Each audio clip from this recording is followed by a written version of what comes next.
Lefties and meltdown, you say? Yes, a great recipe for us to feast upon in today's video, as Nigel Farage has got them crying after his latest post, and the Reform leader has vowed to force Starmer for a ECHR vote. Not only that, but we will also be going over all the latest news in the British politics sphere. But first, please do hit that like button and subscribe to the channel and join our fast-growing community. Nigel Farage has confirmed he is plotting to force Keir Starmer to hold a referendum on the European Convention of Human Rights as the Reform UK leader predicts a landslide victory. Farage, who used his maiden speech to call for yet another in-out vote, claimed the Strasbourg court will become an enormous issue over the coming years, amid a surge in channel crossings.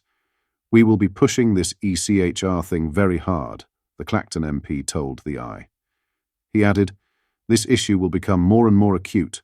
Politically, this is actually more sensitive and more emotive than EU membership itself."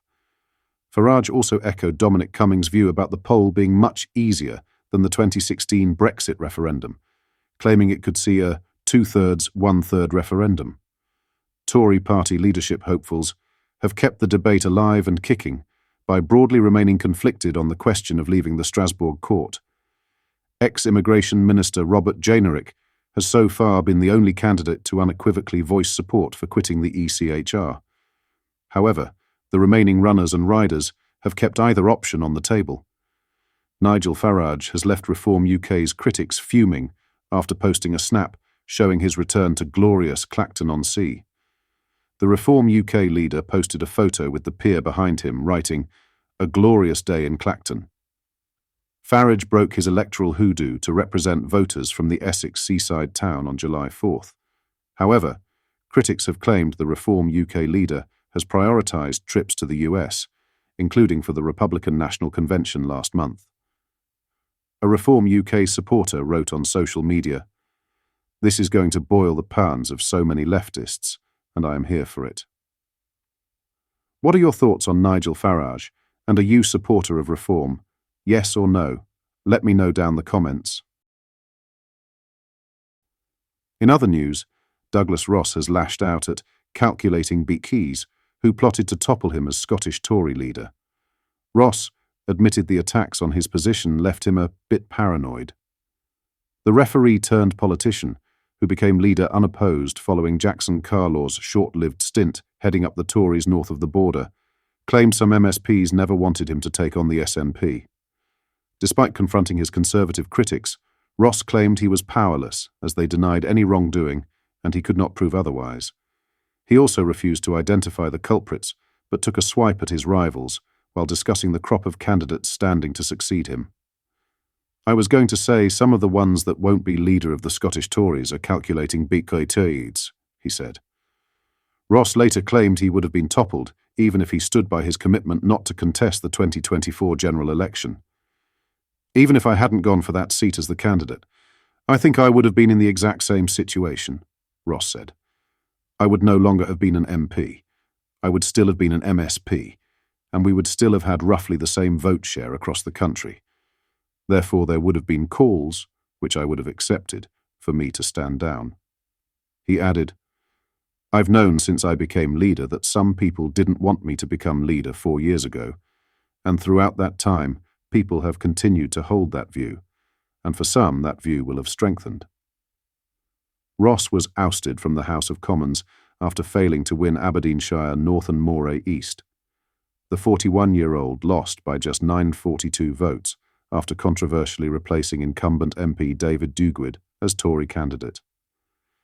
Speaking at the Edinburgh Fringe, Ross denied allegations he was looking to install ally Russell Findlay as his successor. Findlay is viewed as the favoured candidate of the Scottish Tory party's high command.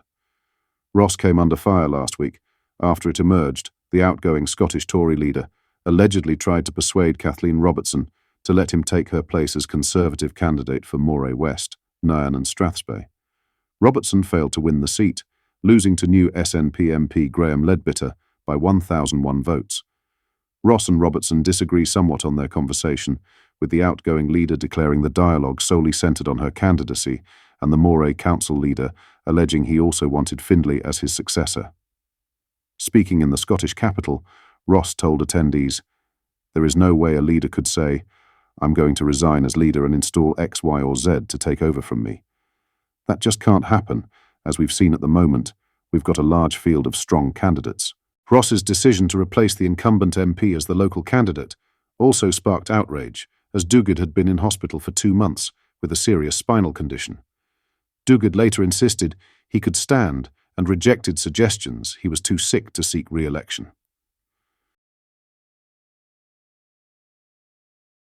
Kamala Harris is not very popular amongst voters in Chicago, despite the roaring reception at the Democratic National Committee, DNC, it has been claimed.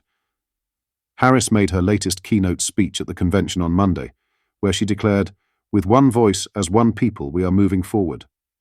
However, US political commentator Tiana Lowe-Desha told GBN America that critics of Harris have been treating her with a similar loathing to Benjamin Netanyahu and is not appealing to the youth vote.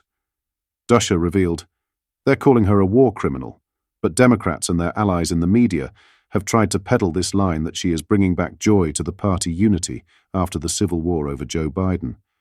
Quite frankly, you wouldn't believe it if you looked around here in Chicago." Turning the discussion to Harris's stance on the ongoing war in the Middle East, Desha explained that the comparisons to Benjamin Netanyahu are down to her support for the war in Israel. Harris's aides have previously claimed that the presidential candidate would not support an arms embargo on Israel, and has also urged the right for Israel to defend itself. Desha told GBNA, "Of all the criticisms you could make about Kamala Harris, maybe her very limited record as both vice president and in the Senate, or the disaster that has been Biden's record influx of illegal immigrants across the southern border. I don't think the support for the war in Israel, which again is broadly popular among both Republicans and Democrats, really stands as one of them." Highlighting the external protests outside of the Democratic Convention, Desha said the two main issues amongst demonstrators were abortion and the Middle Eastern war, and how Harris is unpopular amongst crowds gathered outside of the venue. Desha said, "At the abortion rally there were posters that said Palestinian liberation is a reproductive justice issue. Voters specifically cite both Israel's war with Gaza, as well as the fact that Roe v. Wade was overturned under Joe Biden's presidency. And so even though they pose both issues as existential, most of them that we've been interviewing at these protests will not vote for Harris." Offering her verdict on the US election as a whole, Desha claimed that the race between Harris and Trump is the identity politics election, noting the irony given the polling on both candidates. She explained, "Trump only won with 8% of black voters back in 2020. And now, if you look at some polls, he's getting well into the double digits with black voters. With Latino voters, it's even closer. It's coming closer to a 60-40 split, which has never happened in modern Republican history." Desha added, "This election is really breaking down more on gender lines, but they can't capitalize too much on it when, as we've pointed out, Donald Trump has taken abortion off the table as a federal issue. There isn't too much of a focus on the economy here. There's not a lot for these Democrats to really run against Trump with, especially when it comes to something like abortion." What are your thoughts on Nigel Farage? And is he the only guy able to save this country? Let me know in the comments below. Hit like and subscribe and join our fast-growing community. Take care. Goodbye.